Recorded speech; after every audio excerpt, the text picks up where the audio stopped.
এটা হচ্ছে নারিকেলের গাদ। আর এই গাদটা কি, যখন একটা তেল ভাঙানো হয়, তেলটা যখন একটা ড্রামে রেখে দেওয়া হয়, তেলের যখন নিংড়ায় যায় নিচে যে পড়ে হচ্ছে এরকম গাদ, আর উপরে থাকে তেল। এটা পেট্রোলের ক্ষেত্রেও হয়, ডিজেলের ক্ষেত্রেও হয়, নারিকেল তেল, সরিষার তেল, সর্বতেলেই নিচে একটা গাদ জমে।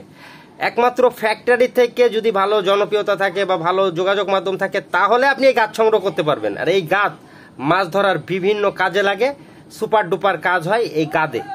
এখন এই জিনিসগুলো কিন্তু দুর্লভ, এগুলো সংগ্রহ করতে হয়, আপনার পরিচিতি থাকতে হবে। আর এরকম সংগ্রহ করে মাছ ধরে, যে বাইরে দেখাচ্ছি ঘ্রাণ কিরকমের, অনেক সুন্দর ঘ্রাণ। এটা হচ্ছে মূলত নারিকেলের গাদ।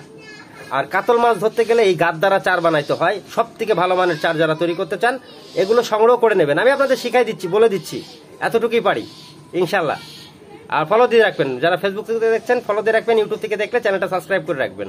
ধন্যবাদ।